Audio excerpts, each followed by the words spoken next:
Hola, ¿qué tal? Buen día. Espero que te encuentres bien, donde sea que estés.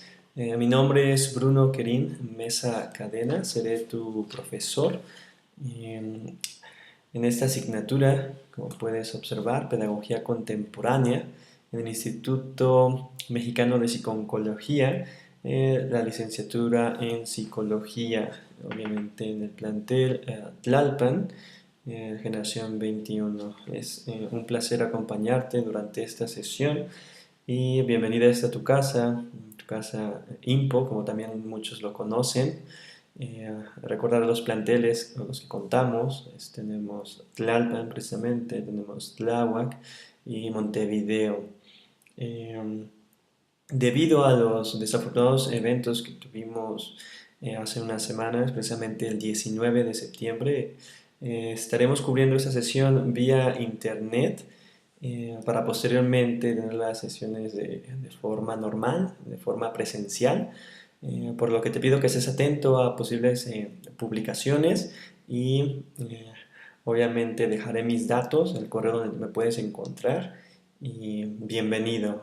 Daremos inicio a una breve introducción y los rubros por evaluar, que es lo que llamamos encuadre. Bien, como puedes observar, esto es el programa guía con el cual será nuestra referencia. Aquí vienen las fechas que vamos a cubrir, obviamente descartando la del día 28 por el evento desafortunado, pero está recuperando sesión por este medio. Licenciatura en Psicología, la materia Pedagogía Contemporánea, el plantel, tu grupo, mi nombre completo y si tienes alguna duda, algún comentario y sugerencia, estoy abierto a recibir vía correo electrónico sabugiroz@hotmail.com y aquí podemos ver el objetivo terminal eh, de la materia y los rubros de evaluación, que son los mecanismos de acreditación. Como puedes ver, tenemos el 40% en trabajos y participación en clase. Es importante que la sesión sea dinámica, que interactúes con el grupo. Tendremos un examen y ese contará un 30%, al igual que un trabajo final. El trabajo final consistirá en una bitácora, es decir, en esta cuestión cronológica de lo que venimos trabajando, sesión con sesión, para consolidar conceptos y será realizada al final del curso. Estaremos revisando el 11, igual haciendo el cierre. Eh, Esto por parte de lo que es el encuadre como tal. Te dejo bibliografía muy útil que estaremos trabajando durante el curso y se dejarán algunos ensayos como tarea y trabajos que deberás entregar posteriormente. Sin más por el momento, me gustaría ir a una pequeña introducción sobre la primera clase y nos vemos en un rato. Chao.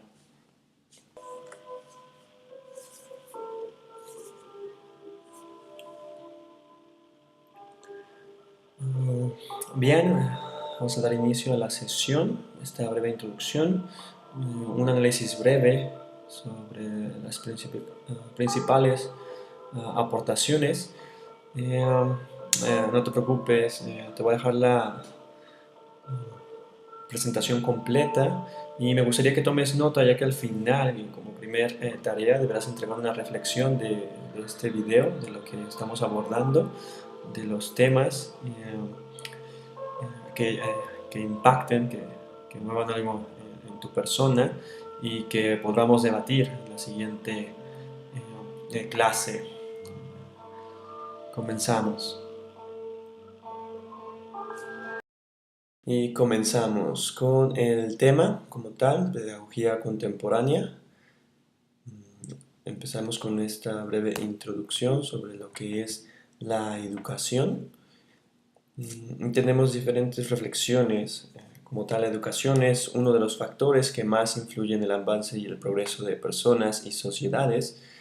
Y Es de ahí que debemos ocuparnos hoy en día en el bien común y el progreso del ser humano, así como el hombre ideal y su accionar en la sociedad.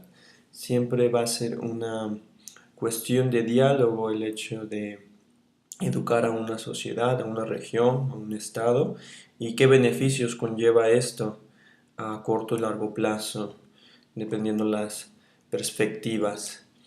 La educación enriquece la cultura, el espíritu, los valores y todo aquello que nos caracteriza como seres humanos, es inherente al individuo. Y a lo largo de la historia hemos visto cómo la educación poco a poco ha evolucionado.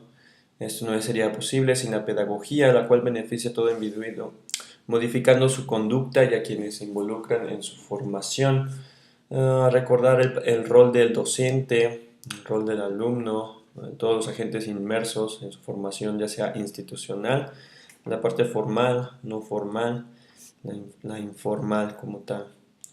Es de ahí que la relación que tiene el sujeto durante su formación va a impactar a la sociedad próxima, principalmente a la comunidad en la que se desenvuelve, que es la familia, sus amigos y todos los roles que esto implica.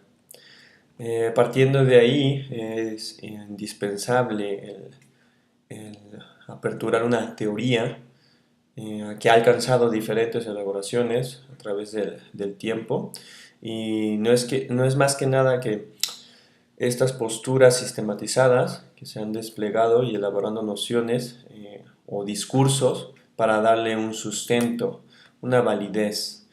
Es de ahí que entendamos a la teoría pedagógica como estructuras de pensamiento construidos por valores, creencias, supuestos que le permiten al profesor interpretar situaciones, conceptuar su experiencia y a su vez sistematizarla para después investigarla, transformarla y construir la praxis pedagógica. Entonces tenemos una relación en lo que es la teoría y la práctica, como no podemos despegar el aprendizaje de la enseñanza, el alumno, del docente y la pedagogía y la práctica, en este caso la didáctica, el saber.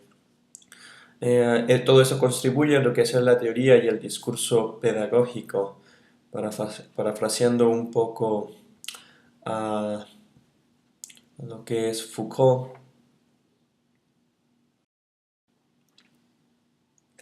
Él argumenta que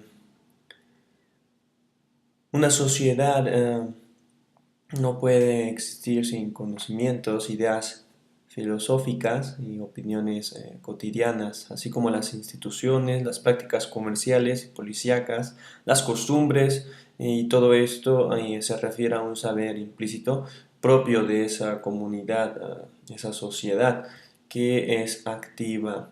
Eh, de ahí que la escuela es la identidad educadora formal por experiencia, eh, creada con ese fin y educará al alumno, en este caso al individuo en proceso de formación, desarrollando sus capacidades innatas adquiridas, orientándolas hacia los valores de cada comunidad, que considera como una práctica positiva, pretendiendo que este individuo llegue tan lejos en su desarrollo, eh, que tenga el potencial para fortalecer a esta misma sociedad, a su proceso educacional y obviamente participe en la cuestión de propuestas.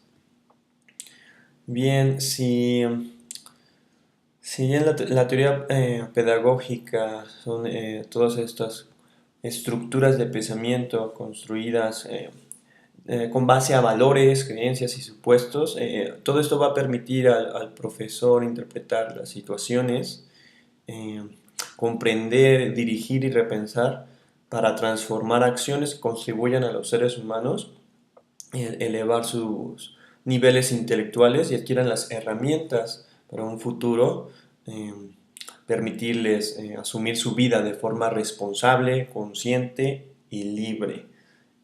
Más adelante estaremos hablando de lo que muchos autores argumentan como una educación bancaria, Tenemos la educación tradicional, la educación nueva y diferentes perspectivas. Y es por ello que dentro de este campo de saber es posible localizar discursos de muy diferentes niveles. Uno de estos eh, estaría constituido por conceptos, las teorías, nociones, los modelos, los métodos que definirán a la pedagogía como una disciplina, a diferencia de lo que es una ciencia.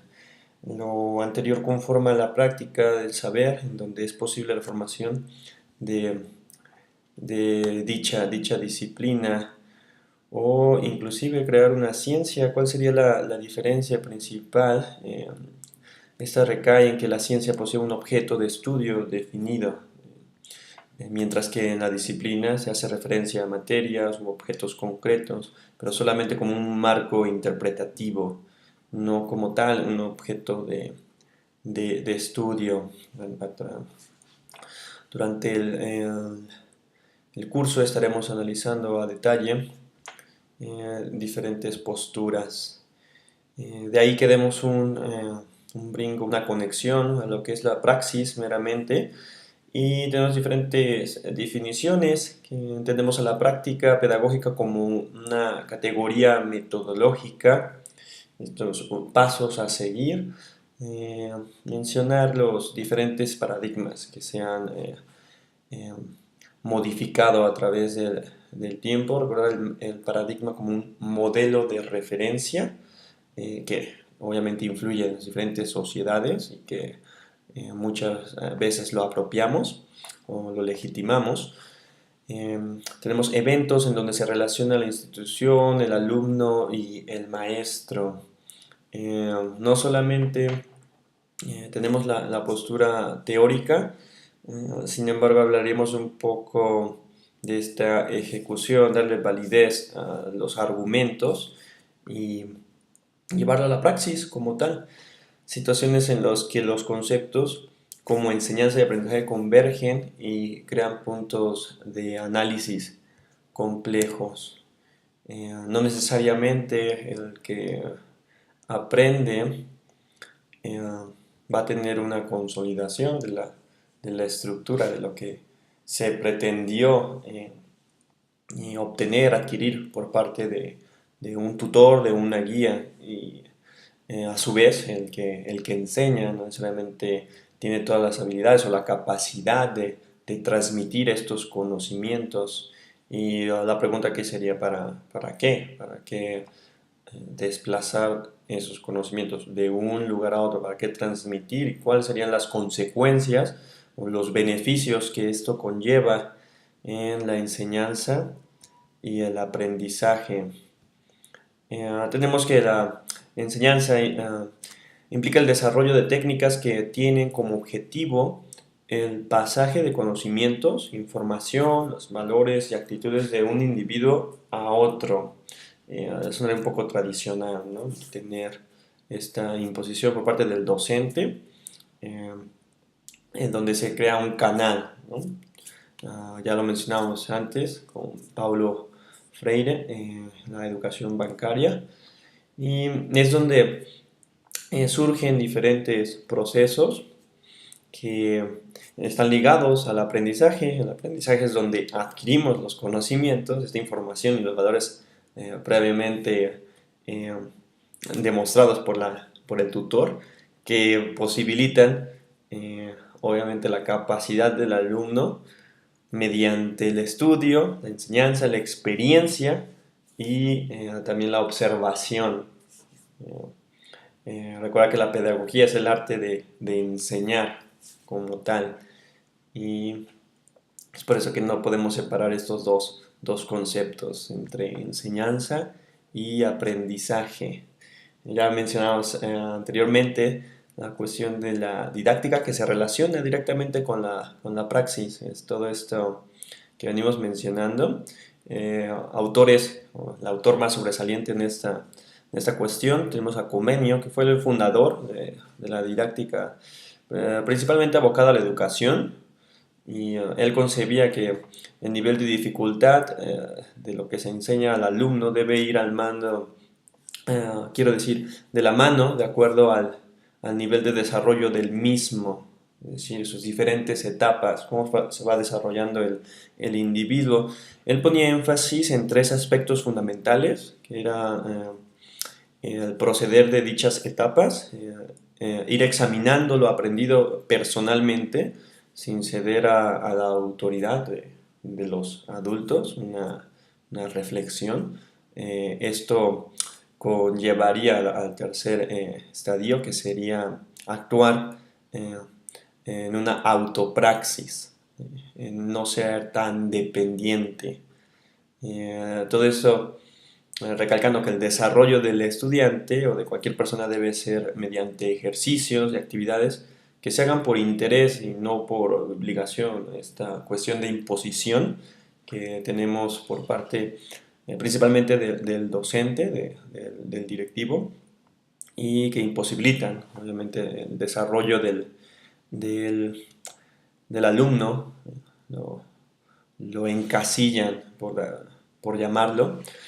Y otro aspecto importante para la formación escolar debe ser el hecho de que el alumno busque ampliar los conocimientos sobre algún tema, no generar esta dependencia, tenga uh, esta forma de actuar libremente, tenga el proceso de indagación, que es en pocas palabras que piense que el concepto de que un maestro no es único y que existen diferentes posibilidades, que puede buscar diferentes definiciones eh, por parte de la experiencia y obviamente la investigación, que es lo que se propone principalmente.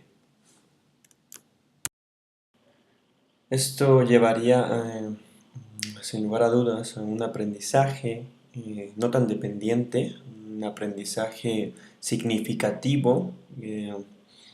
Tenemos como referencia a Auswell en esta fase donde el alumno relaciona los nuevos conocimientos, los ya adquiridos, pero no se queda solamente ahí, no se limita.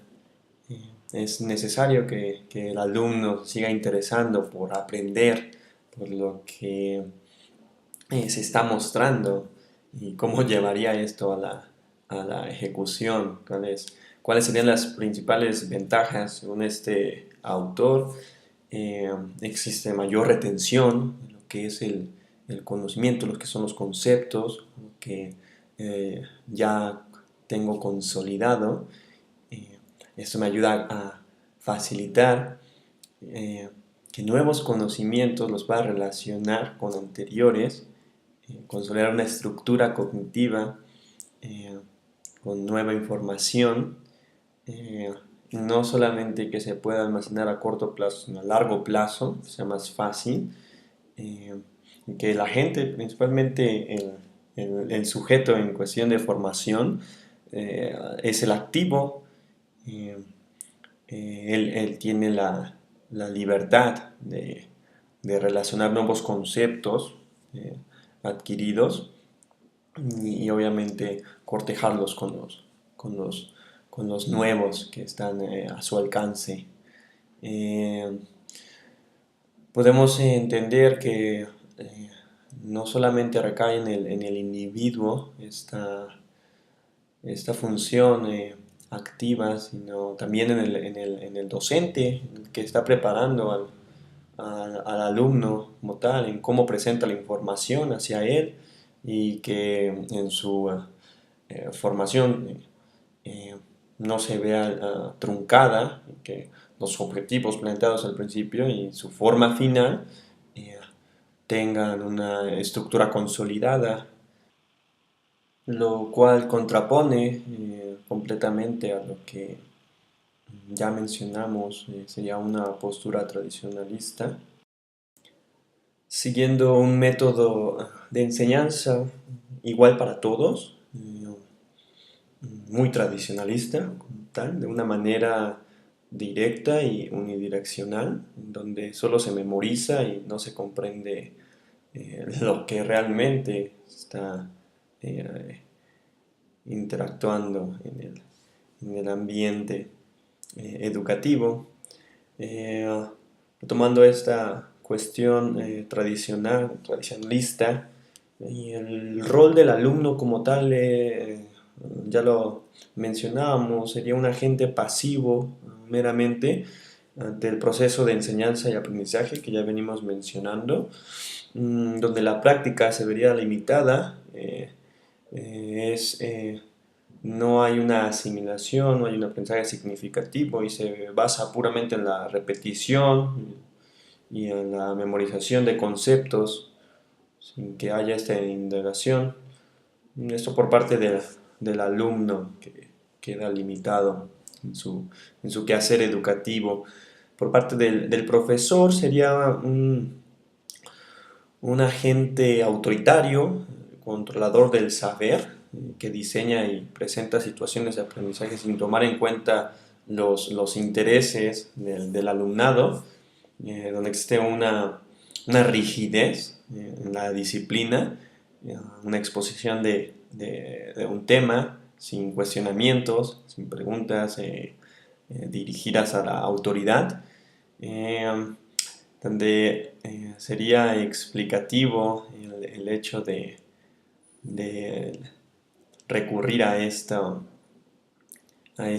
autoridad con modelos muy obsoletos. El alumno solamente pone atención a lo que el maestro dice o escribe o dicta, y realmente poniendo el foco principalmente en el profesor. No sería eh, una relación recíproca, lo cual ya venimos mencionando, es obsoleto. No hay forma de que el alumno exprese sus intereses, sus emociones y sus cuestionamientos ante lo que se aprende y cuáles serían los beneficios de, de dichos conceptos adquiridos. Y bien, como todos sabemos, hubo una ruptura en este paradigma, en este modelo de referencia, por lo cual se plantea una nueva escuela, un nuevo modelo a seguir. Tenemos autores como Pestalozzi, Rousseau, Piaget, en donde el maestro ya toma en cuenta el punto de vista del estudiante, quien se maneja ahora de una forma libre, y en este espacio educativo no se limita solamente en el aula, en lo que pasa en la clase, sino va más allá. El maestro realiza una evaluación formativa donde se corrigen errores y se ofrece una retroalimentación inmediata, es decir, se ocupa sobre la gente en formación, eh, se rompe toda esta postura autoritaria. Para ello se buscó que la educación, la nueva educación, esta nueva escuela, fuera de forma más activa, completamente activa, que prepara al individuo para una vida real, que pone los intereses en él, en los intereses reales, en las motivaciones del niño, y propone que el individuo pueda trabajar dentro del aula con sus propias regulaciones y que no deban aprender por la propia institución. Esta institución, esta escuela, debe ser dinámica y evolucionar al mismo tiempo conforme le hace la sociedad y lo que pide toda esta comunidad. Eh, es decir, que cuando el niño manifiesta sus intereses de forma espontánea, debe ser dirigido, debe ser motivado para seguir, debe poner en funcionamiento todo su potencial psicomotor, eh, todas las inquietudes, eh, debe de reafirmarlas como tal. Es por eso que la práctica sirve para entender la teoría ya confirmada. Brevemente, ya haciendo mención a lo anterior, Esto sirve para reelaborarla, toda esta experiencia que conlleva consecuencias, y es por eso que no podemos desmenuzar estos dos conceptos entre la práctica y la teoría, que van de la mano. Recuerda que la práctica a su vez muestra obstáculos encontrados, obviamente los logros, los imprevistos que pueden suceder, y una interacción constante ya, con esta nueva postura, la nueva escuela. Y cabe mencionar que tenemos diferentes términos que recaen principalmente en la docencia, de las diferentes estrategias de enseñanza, de aprendizaje y la elaboración, principalmente del currículum y los instrumentos de evaluación, van a ayudar a consolidar nuevos modelos, nuevas estructuras en el alumnado, en su quehacer, eh, una vez concluyendo sus estudios, principalmente en el hecho institucional, pero también en la cuestión laboral, es decir, ser agentes, construir agentes activos en una sociedad que necesita esto urgentemente, eh, mostrando las herramientas que se presentan en el aula y fuera de. Esto implica supuestos sobre lo que se desea a fin, la naturaleza como tal del hombre, y cuáles serían los fundamentos y las recomendaciones para llevar todo esto a la práctica sin dejar de lado los valores teóricos que mencionamos previamente. Bien, de ahí me gustaría hacer una conexión brevemente sobre las aportaciones de diferentes teóricos, pedagogos, psicólogos, que estaremos revisando detalladamente a través de las siguientes sesiones. Te pido que estés al pendiente de las siguientes publicaciones y obviamente de lo que estaremos viendo posteriormente en las sesiones ya dentro del aula de forma presencial. Mencionar las aportaciones de este psicólogo, pedagogo, filósofo, John Dewey, que recalcaba que el que aprende debe ser activo, un actor o participante en un mundo siempre cambiante, es decir, adaptarse a las circunstancias que se encuentran dentro de su marco social. El aprendizaje se da como resultado de emprender una acción para resolver problemas apremiantes. Además, él menciona que el aprendizaje se da a lo largo de la vida, es decir, el aprendizaje es un desarrollo que dura toda la vida. No debemos limitarnos solamente en una visión escolarizada, sino que esto merma o impacta las condiciones del individuo a lo largo de las diferentes etapas de su vida. Ya estaremos revisando sus principales aportaciones en cuestión áulica, cómo debe ser guiado el alumno, cuestiones de bitácoras, presentaciones, en acompañamiento, asistencia, feedback, lo que conocemos como retroalimentación, y esta reciprocidad entre el alumno y el docente. Por otro lado tenemos a Herbart, que él entiende la educación como un proceso de instrucción moral, donde el principal resultado es moldear los deseos y voluntad de las personas meramente en una cuestión instructiva, es decir, cómo dirijo yo al alumno. Eh, ya hacemos una mención entre la escuela nueva, entre la postura tradicional.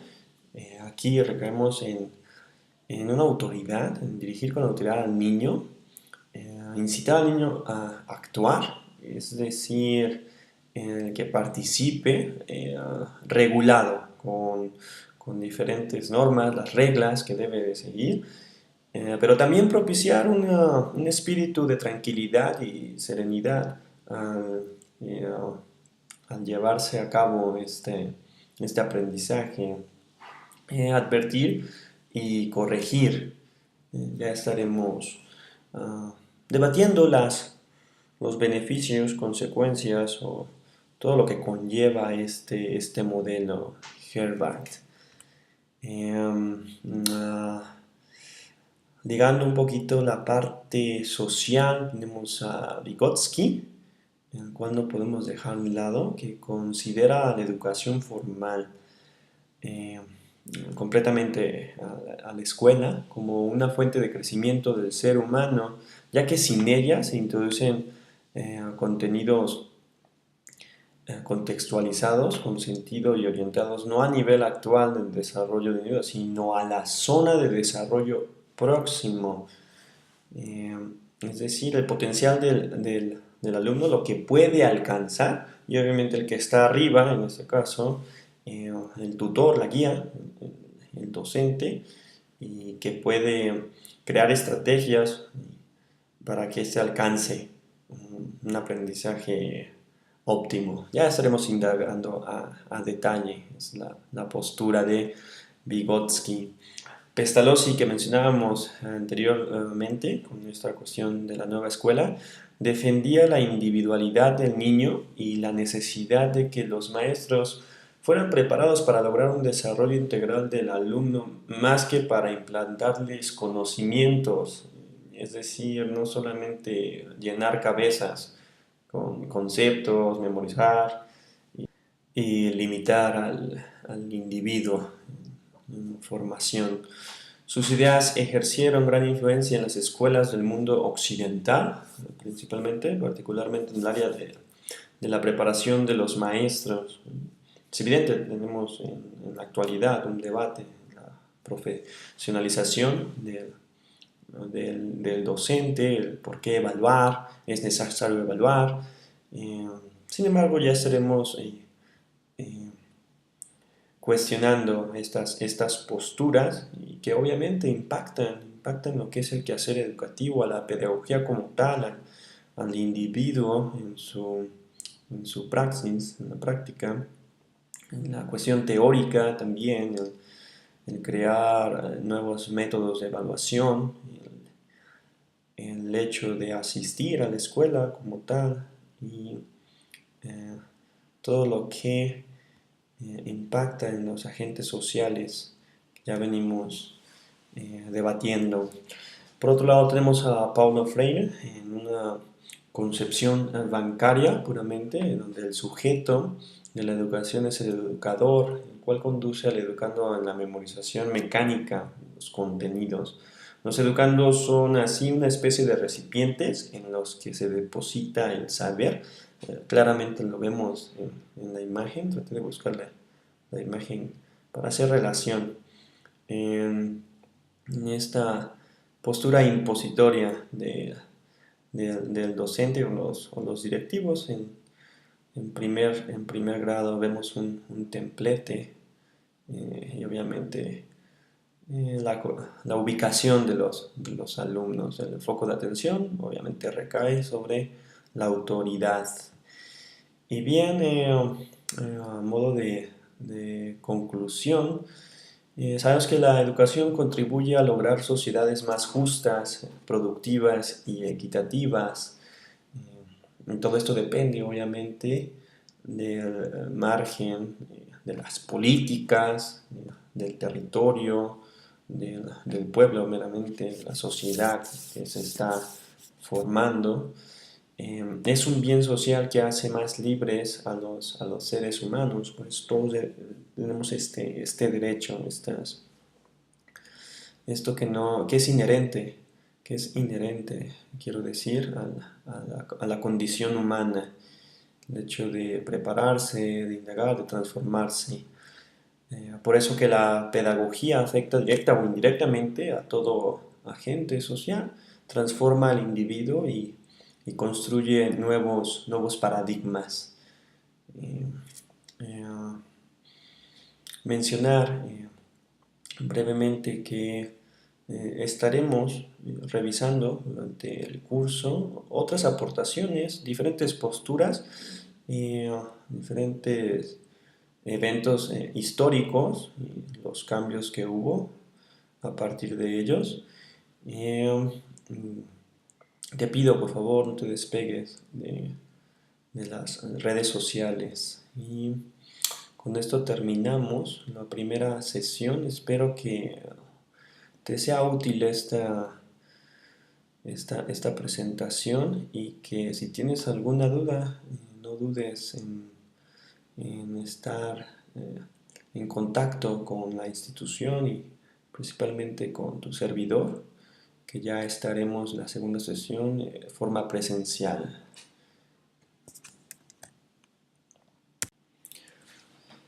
Bien, con esto damos cierre a la sesión.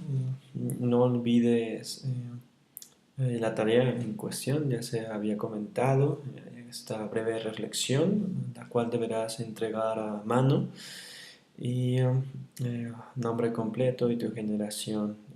Ya se presentó el programa guía, los rubros a evaluar y te sugiero estar al pendiente de posibles publicaciones en la plataforma que tenemos, y espero sea de tu agrado el hecho de contar con esta sesión y te esperamos con mucha actitud, con toda la energía para seguir desarrollándote en este tu instituto, y gracias por ser parte de esta gran comunidad IMPO.